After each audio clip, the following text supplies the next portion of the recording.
What if that million takes you like 5 years to do, which is okay because some deals are like that. But like you working, I'm talking about day and night headaches, people calling you. Well, the internal rate of return takes that in consideration again. All right. We have a member of Apartment Investing Secrets, and Mike will actually help this guy, formulate the right strategy that will work for him so that he will scale up his real estate portfolio. And his goal is to, over the next 12 months, is acquire a rental property, but he has some obstacles along the way. And, Mike will discuss that. I'm going to help somebody? Yep, you're going to help somebody. Okay. This is typically...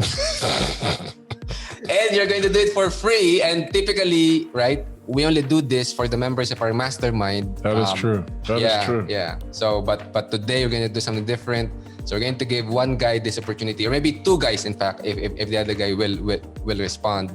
So guys, don't miss out on any of these opportunities that Mike gives you every week. For those of you who don't know Mike lost everything back in 2000 to 2003, right? And he practically became homeless, in fact. And despite all of that, well, a lot of you or some of you are saying, well, I have nothing, right? So how can I, become a real estate millionaire? How can I even buy a single family home if I have zero in my bank account? Well, Mike restarted his real estate investing career with less than zero. Okay, so if he can do it, why not you? And from coming from less than zero, he now owns over 1,500 apartment units, 40 plus houses. He has an industrial warehouse as well, a few parcels of land, and he and Nate now buys, hotels all over the country as well. So without further ado, it's my honor and privilege to introduce to you guys, Mr. Mike Ely. Hey, so glad you could join us, man. We got a great show today. Let's get started, man. Let's not waste time, brother. All right. Let's get on. All right, so today we're going to discuss what you need to know, the right numbers, how we look at deals to determine if it's the right number, right? The wrong metrics, then the right metrics. And then we're going to check out some case studies. So we're going to actually give some examples on how to do this. All right, let's go. So why you need to know the right numbers, man, that's everything, man. That's going to tell you if you got a deal, and it can give you a great analysis. But the right numbers will tell us, if, number one, if we have a deal or not. And focus on the right numbers will show us the right acquisition price and even the right location. And it'll also tell you if it's meeting your goal. The 1% rule. All right, so why the 1% rule is the raw metric. Purchase price should be 100 times the monthly rent. Okay, this doesn't even sound right already. Yeah, exactly. What the tangly math is this? All right, I'm gonna go ahead. Well, the 100 times the monthly rent. Example: if the house is rented for $1,000 a month, then you should pay $100,000 for it. That's why 1%, 1,000 divided by 100,000 is 1%. 1%. Mm-hmm. Okay, that kind of okay. Well, let's see. Doesn't sound crazy. Yeah, it can be a good deal, but it can be a bad deal too. Okay, let's finish. Okay, well, that makes sense. I still don't think that's right, but we'll see. Why it's wrong? It does not take into account being able to increase the rent. Yeah. Okay. So, but even if they, okay, I'll just be quiet. 1,000 rent in one area does not produce the same cash flow in another area. That is true. Right. Okay. There are so many wrong things about it, right? Because if you go with the higher end, let's say single family homes, like a $300,000 house. If it brings in $3,000. Yeah, you probably can't get $3,000 a month in rent, right?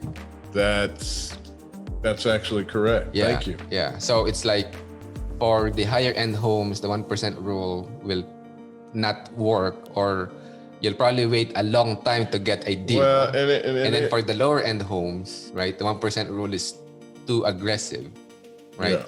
Yeah. So because you can probably get like $800 a month for a $60,000 house, I don't maybe. know. The metric kind of works. I would just say it kind of works. But you're right. Like So my house I'm leasing now. Technically, I paid $400 for it, which is pretty accurate. But they're saying I should be with that thought process. I'm supposed to get $4,000 a month. I'm not going to get that. Right.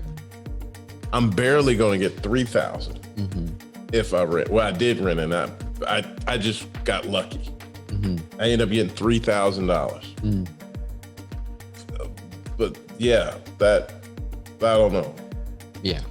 I don't know about this thing. Yeah. Okay. That's why it's wrong, Mike. Yeah, just too many questions. It's like yes, no, or maybe. Yeah. You don't know if it's a good deal or not, right? Why the cap rate the wrong metric? Ooh, this is touchy.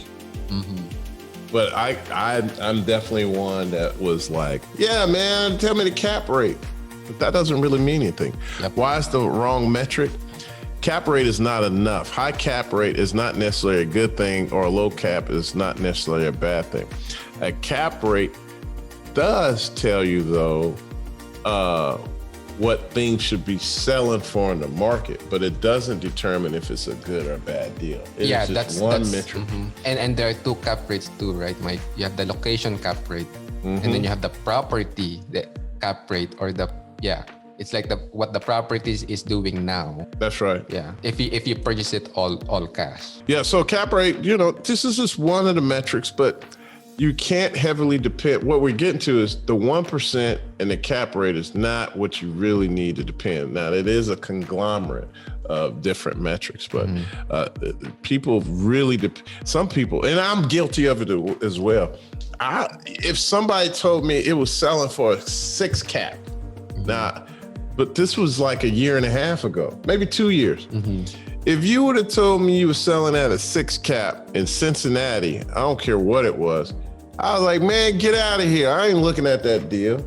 What really needs to do, you need to look at the cash flow and the actual income. Then you can determine, was that a deal? Because they could be doing things, they may not charge enough rent. Right. They may not have their expenses allocated the right way. Yeah, like CapEx.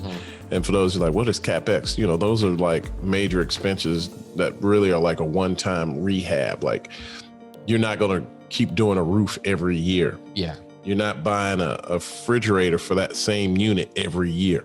At least I hope not. If you do, you need to get a new refrigeration company or something. Or you need a new tenant, definitely.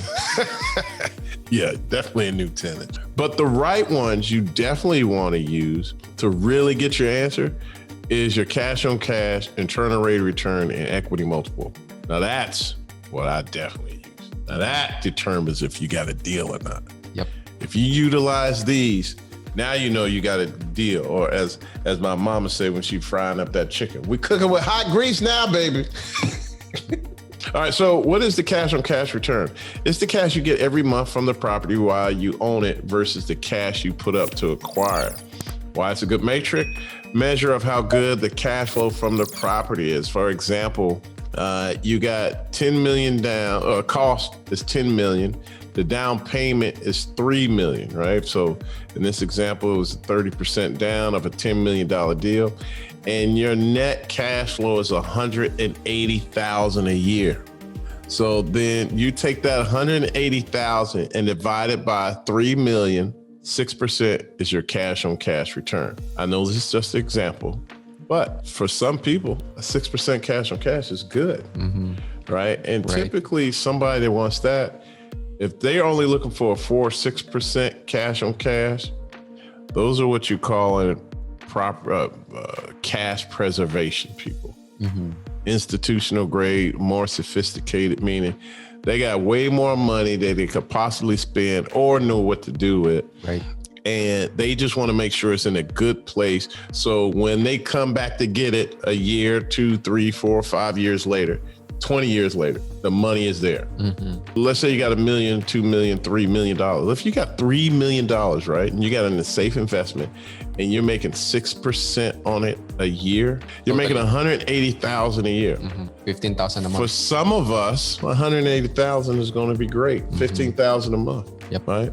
Internal rate of return. Now, this is really great. Now, when you really get into Yeah, D Bar, like something DB said, I don't have the down payment for a $3 million purchase. That's okay. None of us does. But you can use OPM, other people's money. All right. Can you get an investor for that? Yeah, you can. Yeah, we can do like a fractional. Yeah, you can do ownership, fraction. There's a lot of people that do fraction. You know. But what is the measure of the overall return? What it is the measure of the overall return per factoring the time value of money. Some of you are like, what? What is that? Literally, when you calculating things, even when I do deals, I take consideration the time it's going to take me. Like I do a physical internal rate of return. Like I find a deal where I can net like $1 million, $2 million, $5 million. Guess what? I know a lot of people, ooh, you can make $1 million. I'm doing it. Yeah, I'm not. But if that million takes you like 5 years to do, which is okay, because some deals are like that. But like you working, I'm talking about day and night headaches, people calling you. Well, the internal rate of return takes that in consideration again. All right. Why is it a good metric? It also shows the profitability of the property. It includes the cash flow and the profit of sale. So when you look at internal rate of return, time value of money, it also includes cash flow and the net proceeds from the deal. So that's why I really like that. Now, how you calculate it, man, look, to spare you time, just use the Excel spreadsheet. Yeah, we will show you later how to We're gonna show actually you. do it. Two of them that you really need to know, whether you're a passive or active investor. Everybody's going to talk about equity multiplier, and everybody's going to talk about cash on cash. Not everyone is going to talk about IRR, but I would, if you are active or a passive investor, I would want to know the IRR. And we'll get in a little detail there. But equity multiplier, it measures how fast your cash is multiplied by the deal over a 3-5 year period. But it doesn't necessarily have to be over a 3-5 year period. It's going to be 10 years. Yeah, or 1 year. it could be 1 right? year, 2 years. You know, it's a good metric because it's simple to calculate. It's really easy to calculate. It's intuitive. It's easy to understand. It gives you your overall return. And so what you do is you take the cash flow plus your profit from the sale, plus your initial investment, and you divide it by your initial investment. So you take three things: cash flow, the cash after debt, after all your expenses, after your debt, that number, plus the profit from the sale, plus your initial investment. That's 3 items. You add all up, divided by your initial investment. That gives you your equity multiple. Yeah. So to understand it more intuitively, it's like this, right? So imagine you give the money to Mike, right? And then Mike invests it in a deal.